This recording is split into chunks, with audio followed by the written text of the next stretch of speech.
Hi runners, നമസ്കാരം. ഞാൻ Benson. ഇന്ന് നമ്മൾ ഡിസ്കസ് ചെയ്യുന്നത് റണ്ണിങ് ഷൂസ് എങ്ങനെ ചൂസ് ചെയ്യാം, അതുപോലെ തന്നെ റണ്ണിങ്ങിന് റിലേറ്റഡ് ആയിട്ടുള്ള ഇഞ്ചുറീസ് എങ്ങനെ അവോയ്ഡ് ചെയ്യാം. അപ്പോൾ ഈ വീഡിയോ നിങ്ങൾ ഫുള്ളായിട്ട് കാണുക. പിന്നെ അതുപോലെ തന്നെ നിങ്ങൾക്ക് റണ്ണിങ് ഷൂസിന് വാങ്ങാൻ താല്പര്യമുള്ള ഒരാളാണെങ്കിൽ നിങ്ങൾ ഈ വീഡിയോ സേവ് ചെയ്ത് വയ്ക്കുക, നിങ്ങൾക്കത് ഉപകാരപ്പെടും. പോയിന്റിലേക്ക് വരാം. നമ്മൾ റണ്ണിങ് ഷൂസ് സെലക്ട് ചെയ്യുമ്പോൾ ഏറ്റവും അധികം ഇമ്പോർട്ടൻ്റ് ആയിട്ടുള്ള കാര്യം നമ്മളുടെ ഫുട്ടിൻ്റെ മോഷനാണ്. അപ്പോൾ ചില ആൾക്കാർക്ക് ഫുട്ട് ചിലപ്പോൾ ഫ്ലാറ്റ് ഫുട്ടായിരിക്കാം, അതുപോലെ തന്നെ ആർച്ചറുള്ള ഫുട്ടായിരിക്കാം. അപ്പോൾ നമുക്ക് ഏറ്റവും ഹെൽപ്ഫുൾ ആയിട്ടുള്ളൊരു ടിപ്പ് എന്ന് പറഞ്ഞാൽ നമുക്ക് അടുത്തുള്ള ഏതെങ്കിലും ഒരു ASICS സ്റ്റോറിൽ വിസിറ്റ് ചെയ്യാം. അവർ അതിന് വേണ്ടിയിട്ടുള്ള ഒരു ടെക്നോളജി ഉണ്ട് അവർക്ക്.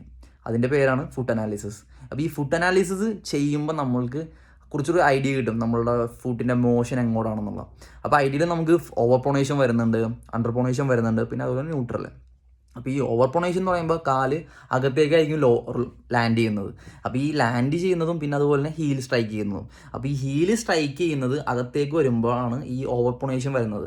അപ്പോൾ ഈ ഓവർ പ്രൊണേഷൻ ആയിട്ടുള്ള ആൾക്കാർക്ക് വേണ്ടിയാണ് നമ്മൾ സ്റ്റെബിലിറ്റി ഷൂസ് പ്രിഫർ ചെയ്യുന്നത്. അതുപോലെ തന്നെ അണ്ടർ പ്രൊണേഷൻ എന്ന് പറഞ്ഞാൽ ഫുട്ടിൻ്റെ മോഷൻ ഔട്ട് സൈഡിലേക്കായിരിക്കും. അപ്പോൾ നിങ്ങളൊന്ന് നോക്കിയാൽ മതി നിങ്ങൾ യൂസ് ചെയ്യുന്ന ഷൂവിൻ്റെ വേൺ ഔട്ട് ഏത് ഭാഗത്താണ്. അപ്പോൾ താഴത്തെ ഗ്രിപ്പിൽ അറിയാൻ പറ്റും. അപ്പോൾ താഴത്തെ ഹീലിൻ്റെ സൈഡിൽ ഔട്ട് സോളാണ് വേൺ ഔട്ട് ആയിട്ടുണ്ടെങ്കിൽ നിങ്ങൾക്ക് മനസ്സിലാക്കാം അത് അണ്ടർ പ്രൊണേഷൻ ആണ്.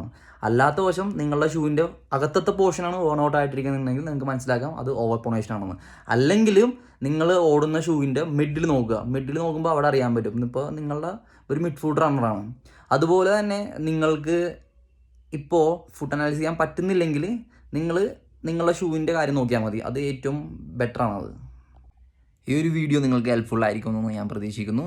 അതുപോലെ തന്നെ ഇനിയും ഷൂസ് റിലേറ്റഡ് ആയിട്ടുള്ള ഒത്തിരിയധികം വീഡിയോകൾ ചെയ്യുന്നതായിരിക്കും. നിങ്ങൾ എൻ്റെ ചാനൽ സബ്സ്ക്രൈബ് ചെയ്യുക, ലൈക്ക് ചെയ്യുക, കമൻറ്റ് ചെയ്യുക, നിങ്ങളുടെ ഫ്രണ്ടിനെ ഷെയർ ചെയ്യുക. Thank you.